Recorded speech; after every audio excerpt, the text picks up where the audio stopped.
What up, YouTube, man? What's going on with it? Back at you guys. It's been a minute since I posted on the truck page. Really, these cars been getting all my attention on my PNC TV 2017.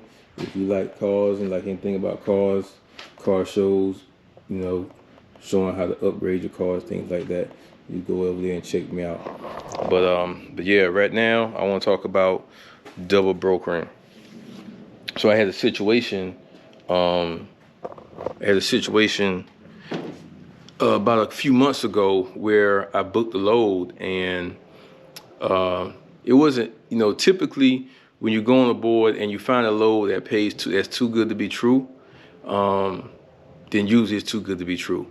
So I don't even call on it. If I see something that's paying $4 a mile when the average is right at $2 a mile, $2.25 a mile, I don't even spring on it. But this particular load was higher than average, but it wasn't too high. So I believe this load was hitting around $2.50 a mile at the time, when the average for that lane was about $2.25. So I went ahead and booked the load. And the load, I'm not gonna mention the names, but the load was booked under one company. And so I sent the paperwork in to my factoring company. Of course, after 90 days when it didn't pay out, the factoring company contacted me and said, hey, this load hadn't gotten paid out, then you need to contact them and find out what's going on. So before I go any further, let me break down the factoring company situation. Factoring companies are basically cash advance companies.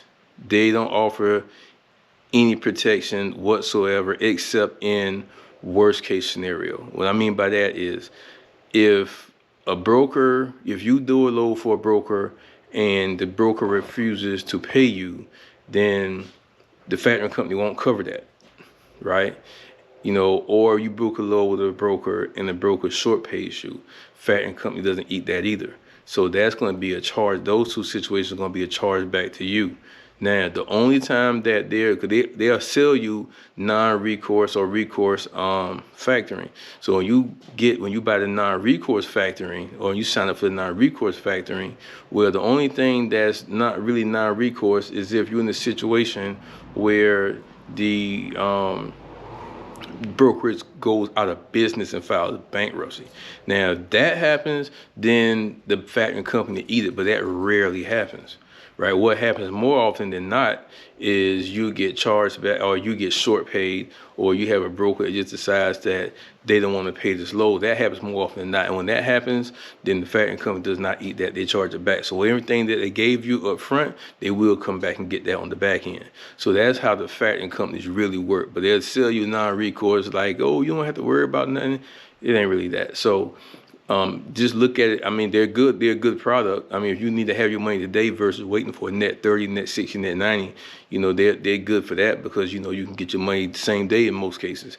But if you don't need a factoring company, then I probably wouldn't use a factoring company. If your money is long, or you can just wait, or you can just, even for me, it's more so even about keeping up with the invoicing. I don't want to have a load out there, because, like, for example, like right now, my detention pay, right? So a lot of companies, when you file for detention, they have to go get back to the customer, and then they have to get it approved. That usually takes a while, and you forget about it. And so I don't want to be in that situation with loads as well. You 3 months out on a load that you forgot that you ran this load for somebody for $2,000 3 months ago. So I just go ahead and use the factoring company. My factoring company's at 2.5%, and we do that. But we do go back and forth about this recourse situation, because I don't like it. Not so much so I don't understand it, because I do now. I just don't like how they sell the product, sell the service, and that's not really what it is. So let's get back into the double brokering situation. So the factoring company contacted me and told me that the broker did not pay out on it. So now I go back in and I call the company. Well, actually, I go on the rate confirmation and I call the number on the rate confirmation. And this is where I screwed up at, because I didn't do my due diligence. So when I called the company, the number on the company, it didn't go to the real number, right? So then when I contact the company, I go on Google and I contact the company through their number that's on the website. Come to find out that load, for one, they have a factoring company that they assign their loads to pay out, and two, that load was actually brokered months earlier. That load number was brokered months earlier through a different company. So that just means it's a fraudulent rate confirmation. So when I go to the rate confirmation, then I'm looking at the information on it, and if I would have did more due diligence prior, I would have caught that it was bogus. But I mean, because it was all right. But if I would have looked at the numbers, looked at the emails, for example, if you using Uber Freight, if you email somebody from Uber Freight, it's usually their name at uberfreight.com or whatever. If that tag on the end of the email does not match the tag that match the company's name, I wouldn't book the load with them. So now what I do is when I book a load, especially if it's a new company, I call the number, I make sure the numbers match, I go online, I make sure all the information matches, I make sure that whoever I'm contacting with has that company's email, not a Gmail account, not a Hotmail account, not anything that's not associated with that company. If it's not associated with that company, and not to say that it won't be a situation where things are aren't associated with the company. For example, you might get somebody that has the same tag, that's or a different tag, and they're actually legitimate email. You have those situations, but do you really want to take the chance of 3 months down the line, after your truck broke down, you spent $4,000, $5,000, and then the factoring company calls you and say, hey, well, we're going to charge you back $2,400 for this load you did 3 months ago, and they're going to take the money back right then. So you don't want to be in that situation. So after I looked at the rate confirmation, I make sure that everything matches now. Everything has to match. If it doesn't match, I don't deal with them. Even after checking credit through my factoring company's website. I check credit first. I do all those things. So now I'm just more efficient when it comes to doing my due diligence when it comes to booking freight.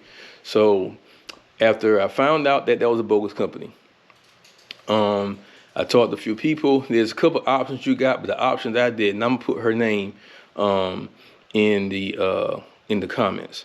I have an administrative lady. Well, she, as her profession, she does all the administrative work for trucking companies. So she can start your business, get your BCO3s, your authority. She can do all that stuff for you. She can invoice for you. She'll find your money if anything you need to do. So I called her. I said, look, this is what happened. So she did her research to come to find out the load was brokered by Company A. Then Company A gave it to Company B. Company B put it on the board for somebody. Company B wasn't a legitimate company. So when Company B got it, then Company B referred the load or gave the load to me. So what happened in that instance was Company A, out of good faith, they said, well, look, we brokered this load to somebody else. So what we're gonna do is we're gonna pay for half of it. We're gonna give you half the money back. The load was $2,500. We'll give you $1,250 back as in good faith. They didn't have to do that because of the legality of it, but they did it because the load was double brokered. So they gave me half the money back. The other thing that we're doing now is Company B is a legitimate company, but they doing fraudulent work. So we're gonna go after their bond on that particular company as well to be able to get the money back. But the thing is, when you're out here, you have to do your due diligence when it comes to booking these loads and making sure the company's legit and things like that, because they are out there. And a friend of mine did the same thing happened to him. The same thing happened to a couple of people in the industry that I know of, where loads were double booked and you had to go back and get your money. And when you go back and get the money, the problem is, for example, let's say it was a Walmart load. Well, Walmart paid the customer, $1,200 to move the load. Well, the fake broker, or when it got double brokered, they paid you or they say they were going to pay you $2,400. So the problem is when you get it back to the bottom line, Walmart is only going to pay the $1,200. You're not going to pay the $2,400. You see what I'm saying? So, something's better than nothing, but that's what they was obligated to if you had to go all the way back to the shipper, because you can track it all the way back to the shipper. Because at the end of the day, The shipper shipped the product, you picked the product up, and it went to a receiver, and you have the POD, so you can get your money back, but it's a long process, man. So I just advise that if you're out here booking loads, make sure that you read the rate con, because I know it's hard, especially for most of us. We self-dispatch and we drive the trucks ourselves. So when you're booking a load on the go, you're not going through the rate con. Some of those rate cons are 4, 5, 6 pages long. You're not going through all the rate cons. Another thing I do too, excuse me, if they send me a carrier packet and it's not a legitimate company, and I have to fill out the carrier packet where it doesn't, because most of them use RMIS, and it's a new one they're using now. But anyway, it's two of them that they use. It's 2 platforms that they use that has all your information populated in already. So it has your W-9, it has your authority, it has your insurance, it has everything already populated already. So when I do a carrier packet and they send me a link, and through that link I can pull up that platform and I log in on that platform and all my information populates, I deal with those. If they send me a PDF file that says, hey, download this paperwork and fill it out and sign it and send it back, now, today, I don't even do it. Before, I would do it. I've done it before, but I've done it after I've done my due diligence. So one guy, the load paid pretty good. It was a load going to Cali from Georgia. And I did that one like that, but before I did it, I've checked everything. And after I got the rate confirmation, I called back to the company and I checked the load number and made sure that everything matched and everything was right and exact. So there are some times, but when you're on the go, you don't really have time to do a lot of that stuff. So if they hit me, if I'm on the go and I really don't have time to do my due diligence, and I have to fill out all the paperwork, then I won't even bother. But if you do have to fill out all the paperwork, before you pick that load up, call everybody on the rate confirmation and make sure that that is a legitimate load. That is the only way that you're going to protect yourself out here as an independent owner operator. Man, there's no room for error. There's no room for error because like I said, I had a major breakdown on one of my units. I think I was like 13,000 in the rear on one of my units from the money that I spent out, and then rates was down, fuel was up, and then you're gonna take my money, man. I about lost it, And then the factoring company's like, hey, you need to go. Then they make you go find the money. That's the thing about the factoring company. They're not tracking the money down. You got to go find your money, But they're gonna get their money back immediately, because if you continue to factor with them, they're gonna take their money off the top anyway. And then now they're so scared everybody going quit, because it happened before, but it wasn't a double broker situation. It was a situation where I ran a load for a company, for a broker, and they screwed the pickup and drop off times out. So when I got to the delivery, I picked up, when I got to delivery, they wouldn't take the load, so I had to take the load back. And so when I took the load back, they were supposed to pay me 2 ways for it, and they did. They gave me the rate con for 2 ways. But then when it came time to pay out, they only wanted to pay out 1 way and give me compensation for, they wanted to give me fuel or something. And but I had to go I had to go find all that money myself, So that was that time when they short paid me and I had to go get the money, But this last time, it was a completely bogus situation, and I had to go find the money myself. But the first time they did it, this is where I was getting at. I lost my train of thought. The first time they did it, the factoring company was like, hey, we're not gonna take all the money at one time. We're gonna bust it up, right?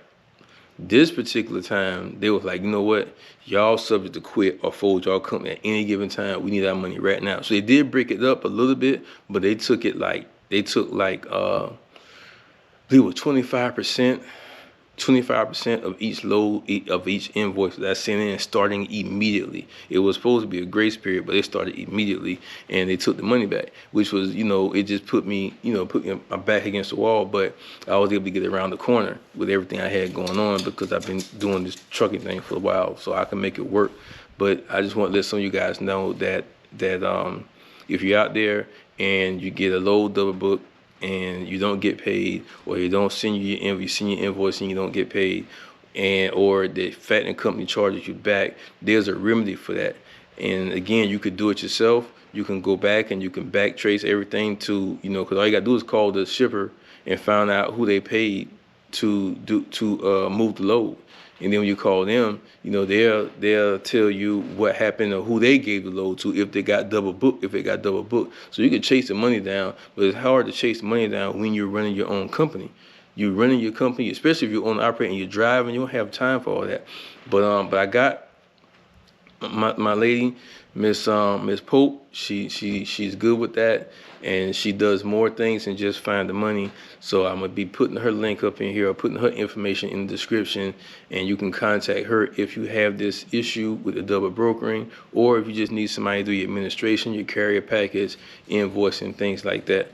So I want to get this video out to you guys. I hadn't put a video up in a while, and I'm gonna try and be more intentional about getting videos up with this truck. Cause I know more about trucks than I know about these cars, to be honest with you. But cars is my passion, and that's my love, that's my hobby. So, you know, I put a lot of energy and everything into that. So if you want to get me and ask me anything that you want to ask me, and you need the answer right then, because I might only go on this page, you know, once a week maybe.